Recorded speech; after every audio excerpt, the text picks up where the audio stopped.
The year is 1187, a fragile truce hangs over the Holy Land, a delicate membrane of peace stretched taut between two worlds, but it is a peace built on sand, ready to be washed away by the coming tide of war, for the Crusader kingdom of Jerusalem, a realm born of faith and fire, nearly a century before, now stands on the precipice of annihilation.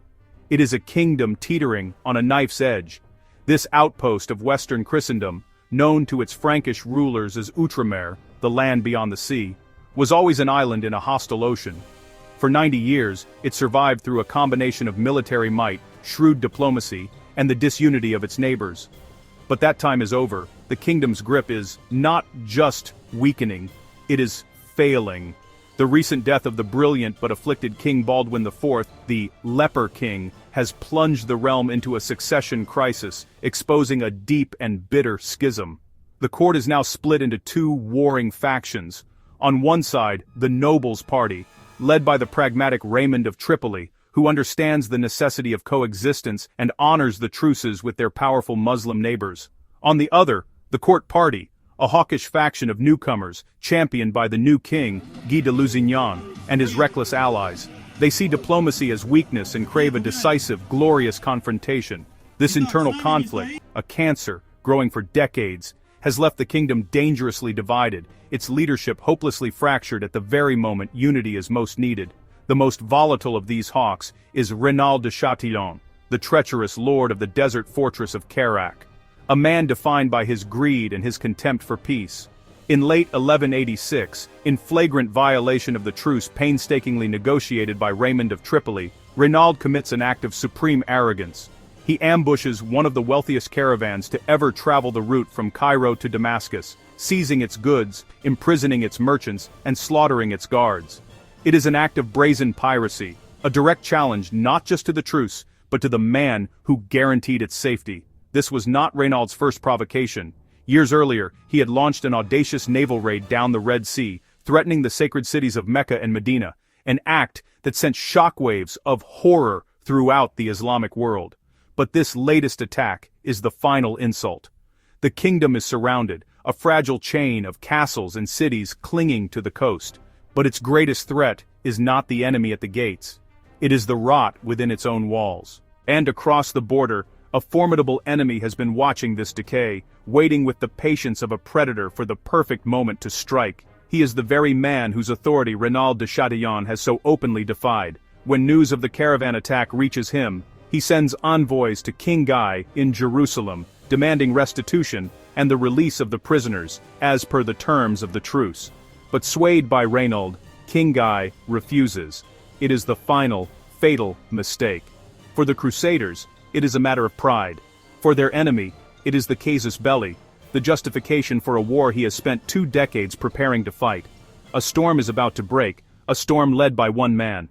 His name is Salah al-Din Yusuf ibn Ayyub. To the west, he is known simply as Saladin. He is no mere warlord. He is a statesman, a strategist, and a devout leader who has achieved what was once thought impossible. Rising from a Kurdish military family, Saladin first seized control of Egypt. Then, following the death of his master Nur al-Din, he began the painstaking process of uniting the fractured Muslim world. Through a masterful blend of diplomacy, political maneuvering, and decisive military campaigns, he brought the great cities of Damascus, Aleppo, and Mosul under his sway, extinguishing the petty rivalries that had allowed the Crusader kingdom to survive for so long. He has forged a vast, powerful Ayyubid empire, stretching from the Nile to the Tigris. And unlike the divided Franks, he has given his people a single, unifying purpose, a sacred calling that resonates across his empire, jihad. For Saladin, this is not a war for territory or plunder. It is a holy war, a sacred duty to reclaim Islam's third holiest city, Al-Quds, Jerusalem, which had been in Christian hands since the horrors of the First Crusade. Renaud's attack on the caravan is the final piece of his grand design, the public outrage he needed to rally every corner of his empire to the cause. He has sworn a personal oath to kill Renaud de Chatillon with his own hands. Now, the call to arms goes out. From Egypt, Syria, and the Jazeera, tens of thousands of soldiers converge, forming one of the largest and most disciplined field armies the region has ever seen.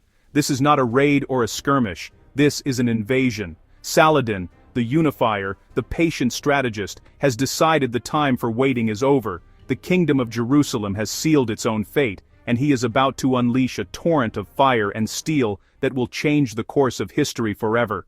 The fragile truce, shattered by the reckless greed of Renaud de Chatillon, had finally given Saladin the justification he had long sought. For years, he had patiently unified the Muslim world, from Egypt to Syria, creating an empire that now coiled around the Crusader states like a great serpent.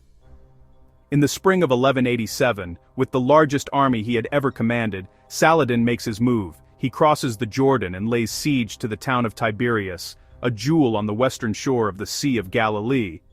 The assault is swift and brutal. The town falls in a single day. But the citadel, a fortress within the city, holds firm. Inside is Countess Ashiva, wife of Raymond of Tripoli, the powerful Count of Tiberias. Saladin could have taken the citadel, but he chooses not to. This is not a simple conquest, it is a masterfully crafted gambit. The Countess is the bait, placed with the expert care of a grandmaster positioning a queen for the checkmate. Saladin knows the chivalric code of the Franks. Leaving a high-born lady in peril is a challenge they cannot ignore. More importantly, he knows it will force a crisis in the court of his enemy, the King of Jerusalem. The news of the siege of Tiberias hits the royal court at Acre like a thunderclap. The entire military might of the Kingdom of Jerusalem has been assembled at the springs of Sephoria, a strategic oasis just 10 miles away. But now, King Guy de Lusignan, a man whose claim to the throne is tenuous and widely disputed, must make a decision that will determine the fate of his kingdom. He is a king desperate to prove his strength, surrounded by powerful men with their own agendas. On one side stands Raymond of Tripoli, the husband of the besieged countess. He is the most experienced statesman and warrior in the kingdom. He knows Saladin, having negotiated a controversial truce with him before. He understands the land and the lethal dangers of a summer campaign in the Galilean hills. He argues forcefully that the army must stay at Sephoria. Let Saladin hold Tiberias. His army cannot remain in hostile territory forever, and the Crusaders control the only significant water source in the region. To march now, he pleads, would be suicide. It would mean crossing a waterless plateau in the suffocating heat of July, harassed every step of the way by Saladin's light cavalry. He even makes the astonishing declaration that he is willing to sacrifice his city and his own wife for the preservation of the kingdom. It is a trap, he insists, and to march is to walk directly into it. Opposing Raymond are the Hawks, led by the two men who despise him most, Reynaud de Chatillon and Gerard de Riedfort, Grand Master of the Knights Templar. Reynaud, whose raid on a caravan broke the truce and started this war, sees any delay as a personal insult to his honor. They scoff at Raymond's caution, twisting his strategic wisdom into accusations of cowardice and even treason. They remind the council of Raymond's prior dealings with Saladin, planting seeds of doubt about his loyalty. But it is Gerard de Riedfort whose influence is most poisonous. He harbors a deep personal hatred for Raymond, who had once denied him a profitable marriage. Now, he sees his chance for revenge. He appeals directly to King Guy's deepest insecurities, goading him to act like a true king. To wait, he hisses, is to show weakness, to prove the doubters right that Guy is unfit to wear the crown. To march is to show strength, to claim a glorious victory and silence all critics forever. The Templars and Hospitallers, he promises, are ready to fight and die for their king. Initially, Raymond's logic prevails. The council agrees to hold their position.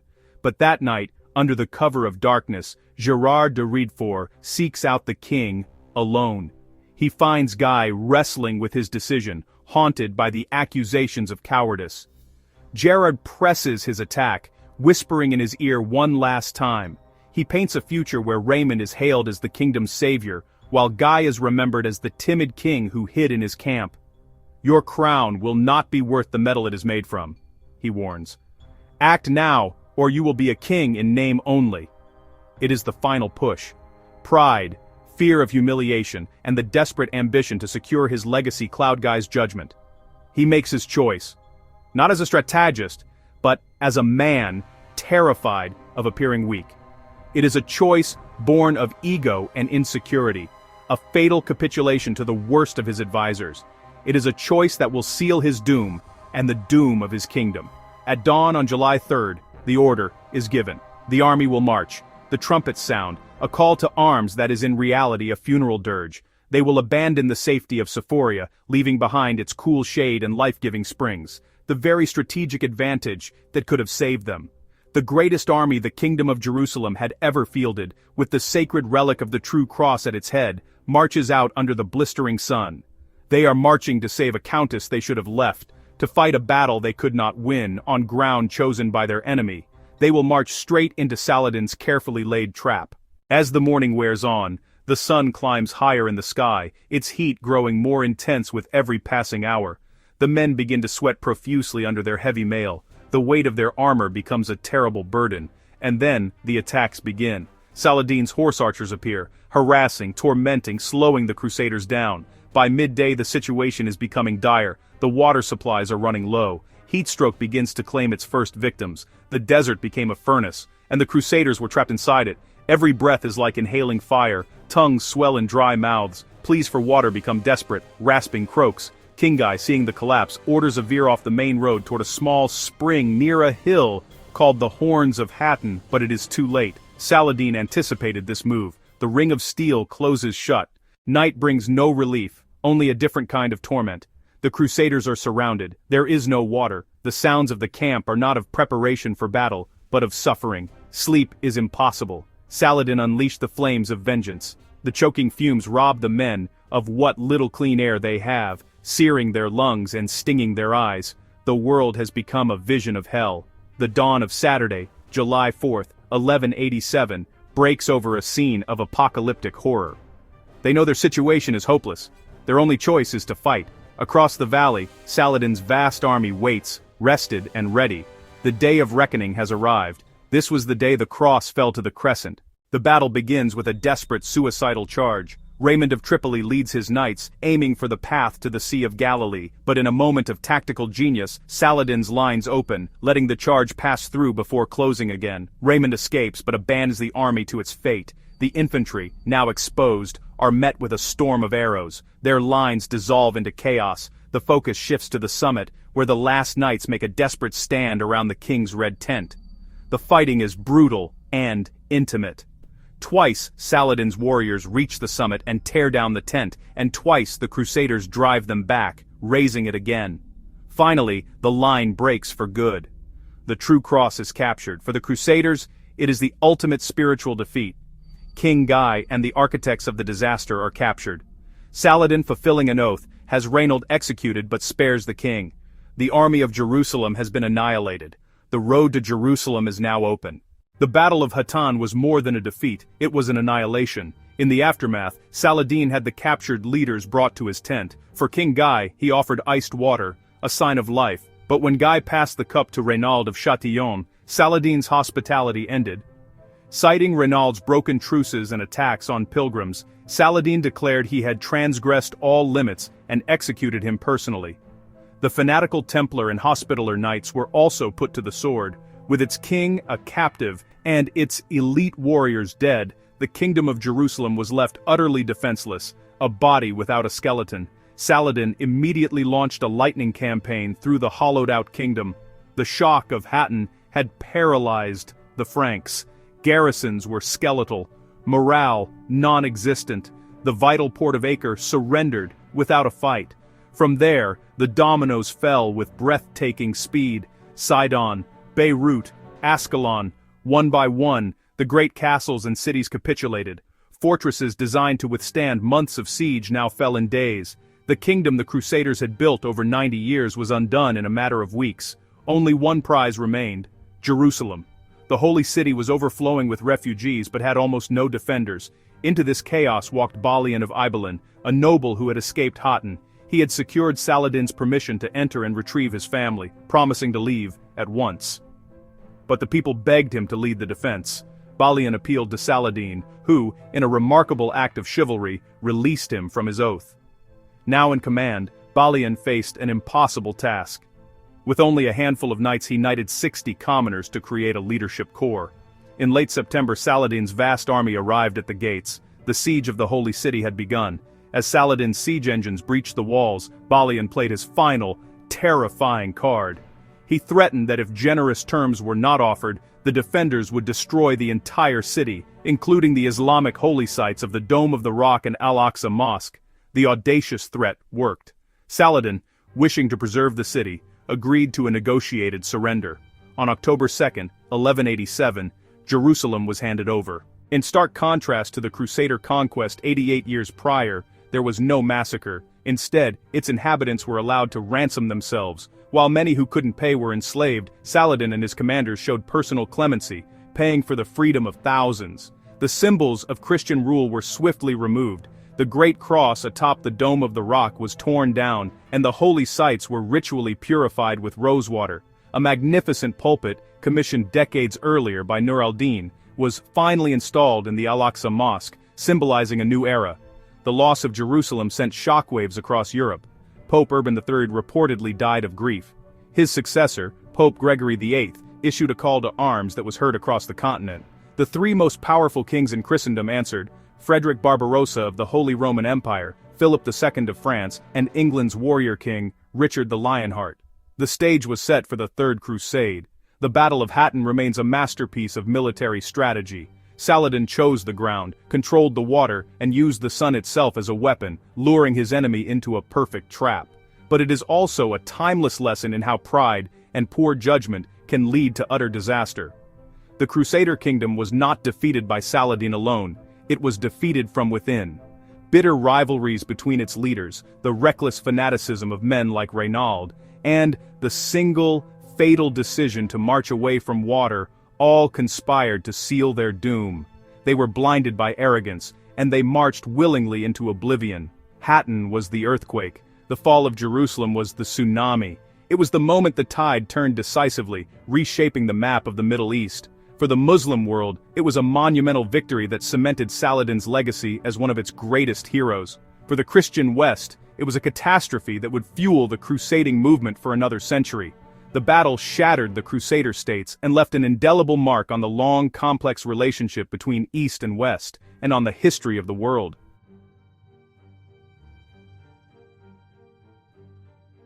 Subscribe for more epic history battles every week.